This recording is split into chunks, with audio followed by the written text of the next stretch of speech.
नमस्कार. VAJ academy या YouTube चॅनलवर आपलं सहर्ष स्वागत आहे. या व्हिडिओमध्ये आपण आज आणि काल जिल्हा व सत्र न्यायालयामध्ये शिपाई पदासाठी ज्या मुलाखती झाल्या अशा 4 जिल्ह्यात झालेल्या मुलाखतींची माहिती पाहणार आहोत. त्यामध्ये आज झालेले 2 जिल्हे आणि काल झालेले 2 जिल्हे, तर असे 4 जिल्ह्यांची माहिती आपण या व्हिडिओमध्ये पाहणार आहोत. व्हिडिओ शेवटपर्यंत पहा. या व्हिडिओला सर्वांनी लाईक करा, शेअर करा आणि VAJ academy YouTube channel subscribe करा. तसंच तुमची मुलाखत झाल्यानंतर 88 06 06 86 18 हा जो व्हॉट्सअपचा नंबर आहे याच्यावर मला प्रश्न पाठवा, जेणेकरून व्हिडिओ बनवायला मदत होईल. जर तुम्हाला GMC साठी ईबुक घ्यायचा असेल तर प्ले स्टोअरवरून VAJ अकॅडमी ॲप डाउनलोड करा आणि GMC ईबुक विकत घ्या. याच्यामध्ये सामान्य ज्ञान, मराठी व्याकरण, इंग्लिश ग्रामर, बौद्धिक चाचणी या 4 विषयांची माहिती व्यवस्थित दिलेली आहे. सुरुवातीला आज जे इंटरव्ह्यू झालेले आहेत त्या 2 जिल्ह्यांची सर्वप्रथम माहिती पाहूयात आणि नंतर काल झालेल्या 2 जिल्ह्यांची माहिती पाहूयात. तर या ठिकाणी पहा सर, आज माझा पिऊन इंटरव्ह्यू झाला अकोला कोर्टाचा, म्हणजे अकोला जिल्हा व सत्र न्यायालयामध्ये त्यांचा शिपाई किंवा पिऊन या पदासाठी आज इंटरव्ह्यू झालेला आहे. त्याच्यामध्ये पहा 4 जजचं पॅनल होतं असं त्यांनी माहिती दिलेली आहे. तर त्या पॅनलमध्ये 4 जज होते. त्याच्यानंतर त्यांना पर्सनल इन्फॉर्मेशन विचारले. आता पर्सनल इन्फॉर्मेशनमध्ये तुमचं नाव काय आहे, तुम्ही कुठून आलात, तुमचे वडील काय करतात, तुमची आई काय करते, तुमचं शिक्षण काय झालेलं आहे, सध्या काय करता, त्याच्यानंतर असे प्रश्न त्या ठिकाणी विचारले जातात. त्याच्यानंतर MSW होतं. मग त्यांनी विचारलं तुम्हाला काउन्सिलिंगमध्ये जॉब आहे ते का करत नाही. आता याचा अर्थ मी तुम्हाला सांगतो. यांचं जेव्हा शिक्षण विचारलं असेल ना तेव्हा त्यांनी MSW सांगितलं. MSW म्हणजे मास्टर ऑफ सोशल वर्क. आता हा काउन्सिलिंग जॉब हा काय प्रकार आहे ते सांगतो. तर न्यायालयामध्ये ना काउन्सलर असतात. आता हे कोणासाठी असतात, तर जेव्हा घटस्फोटासाठी केसेस दाखल होतात ना, तर नवऱ्याला आणि बायकोला दोघांनाही समजावण्यासाठी हे काउन्सलर असतात की तुम्ही घटस्फोट घेऊ नका, थोडेफार म्हणजे जे त्यांचं मन वळवण्याचा प्रयत्न करतात. तर त्यासाठी हे MSW झालेले विद्यार्थी त्यांना काउन्सलर म्हणून लागतात.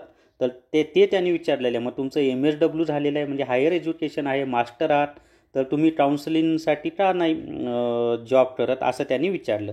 तर आणि तुम्हालाच हा जॉब का द्यावा. आणि त्याच्या पुढचा प्रश्न विचारला की तुम्हालाच हा जॉब का द्यावा. हा जॉब म्हणजे पिऊनचा, कारण ते पिऊनसाठी इंटरव्ह्यूला गेले होते.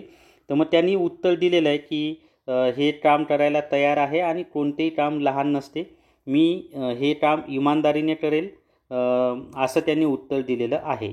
तर त्यांनी सांगितलं ठीक आहे, तुम्ही येऊ शकता. मी थँक्यू म्हणालो आणि बाहेर आलो. तर हे अकोला जिल्हा व सत्र न्यायालयामध्ये शिपाई किंवा पिऊन या पदासाठी जो इंटरव्ह्यू झाला आज त्याची माहिती होती.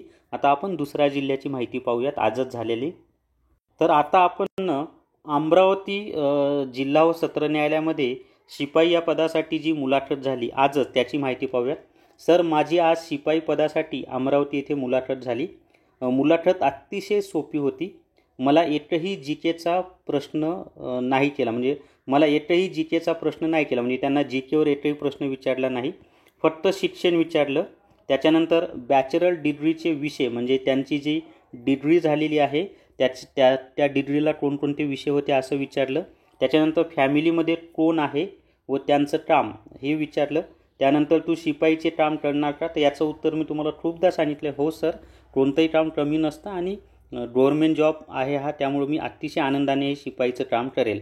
त्याच्यानंतर माझ्या स्वतःच्या जॉबबद्दल विचारलं, म्हणजे ते सध्या ऑलरेडी जॉबमध्ये आहेत, तर ते जिथं जॉब करतात त्याबद्दल विचारलं. माझं ग्रॅज्युएशन कधी झालं तेव्हापासून आत्तापर्यंत काय करता, म्हणजे त्यांचं ग्रॅज्युएशन जे झालं तेव्हापासून ते आत्तापर्यंत काय करतं असाही प्रश्न त्यांना विचारलं. तर त्यांनी उत्तर दिलं स्पर्धा परीक्षेचा अभ्यास करतो का म्हणून. अच्छा, काय करतात तर त्यांनी ते सध्या जॉब करतात तर ते उत्तर दिलं असेल. नंतर विचारलं स्पर्धा परीक्षेचा अभ्यास करतो का, तर त्यांनी उत्तर काहीतरी दिलं असेल, हो नाही तर होच दिलं असेल. बस एवढंच विचारलं, बस बाकी काही नाही. मी खूप सराव करून गेलो तिथे. तर असं हे अमरावती जिल्हा व सत्र न्यायालयामध्ये शिपाई पदाच्या मुलाखतीमध्ये किंवा इंटरव्ह्यूमध्ये हे प्रश्न आले होते. आता आपण काल जे इंटरव्ह्यू झालेले आहेत ते 2 जिल्ह्यांची माहिती माझ्याकडे आहे, त्या संदर्भात आपण माहिती पाहूयात. पण मित्रांनो, व्हिडिओला सर्वांनी लाईक करा. विद्यार्थी एवढी माहिती पाठवत आहेत, मी वेळ काढून व्हिडिओ बनवत आहे, तर तुम्ही लाईक तर करा, ते फ्री असतं, आणि कमेंट करा व्हिडिओच्या खाली. याच्यातून मलाही पैसे भेटणार नाहीत आणि तुम्हालाही पैसे द्यायची गरज नाही, पण मला एक इन्स्पायरेशन मिळेल त्यामधून. त्यामुळे व्हिडिओला सर्वांनी लाईक करा आणि व्हिडिओच्या खाली चांगल्या चांगल्या कमेंट करा. आता आपण जळगाव जिल्हा व सत्र न्यायालयामध्ये शिपाई पदाची जी मुलाखत झाली किंवा शिपाई पदाचा जो इंटरव्ह्यू झाला त्यामध्ये काय प्रश्न आले होते त्यांची माहिती पाहूयात. तर या ठिकाणी पहा, आणि या सर्व विद्यार्थ्यांचा मी मनापासून आभारी आहे बरं का. सर, माझी जळगाव जिल्हा न्यायालयात मुलाखत झाली. मला आधी नाव, गाव, मग शिक्षण विचारलं. म्हणजे सर्वप्रथम त्यांना त्यांचं नाव विचारलं, त्यानंतर त्यांचं गाव विचारलं, त्यानंतर त्यांचं शिक्षण विचारलं. आई वडील काय करतात असं त्यांना विचारलं. त्यानंतर शेती किती आहे, भाऊ काय करतो, त्यानंतर बाईक चालवता येते का. हे आपण आधीच्या पण बऱ्याच व्हिडिओमध्ये पाहिलं की गाडी चालवता येते का हा प्रश्न विचारतात. त्यानंतर ड्रायव्हिंग लायसन आहे का, 10वी 12वी कोणत्या वर्षी झाली, कोरोना काळात आपण हाताला काय लावायचं, तर ते सॅनिटायझर लावायचं असं त्यांनी उत्तर दिलं. तर हे प्रश्न जळगावमध्ये त्यांना विचारलेले होते. आता आपण सातारा जिल्हा व सत्र न्यायालयामध्ये शिपाई पदाचा जो इंटरव्ह्यू झाला किंवा पिऊन पदाचा इंटरव्ह्यू झाला, तर त्यामध्ये काय विचारलं ते पाहूयात. तर जास्त काही नाही, फक्त पर्सनल माहिती. आता पर्सनल माहितीमध्ये मी सांगितले स्वतःचं नाव, गाव, वडील काय करतात, आई काय करते, भाऊ काय करतात असं, किंवा तुमचं शिक्षण काय झालेलं आहे, मग शिक्षण झाल्यापासून आतापर्यंत काय करत होतात, अशी पर्सनल माहिती विचारली. वडील काय करतात, त्यानंतर आई काय करते, बहीण भाऊ किती आहेत हा प्रश्न विचारला. तुमचे ग्रॅज्युएशन 2017मध्ये झाले, मग तुम्ही जॉब का नाही पाहिला, असे प्रश्न विचारलेले आहेत. आणि हे कुठं विचारलेले आहेत, तर सातारा जिल्हा न्यायालयामध्ये. तर आता या ठिकाणी लक्षात ठेवा की तुमचं ग्रॅज्युएशन असं खूप आधी झालेलं असेल आणि तुम्ही कोणताही जॉब करत नसाल, तर त्यांना सांगायचं तुम्ही जे काय करत होता, स्पर्धा परीक्षांची तयारी करत होतात किंवा इतर काही छोटे मोठे कामं केली असतील, ती जी काही खरी माहिती आहे ना ती त्यांना सांगायची. त्यांच्यापासून काही लपवून ठेवायचं नाही. जर तुम्हाला GK e book TCS IBPS pattern विकत घ्यायचा असेल तर प्ले स्टोअरवरून VAJ अकॅडमी ॲप डाउनलोड करा आणि GK e book TCS IBPS pattern विकत घ्या. तर या व्हिडिओमध्ये एवढीच माहिती. या व्हिडिओला सर्वांनी लाईक करा, शेअर करा आणि VAJ academy YouTube channel subscribe करा. धन्यवाद.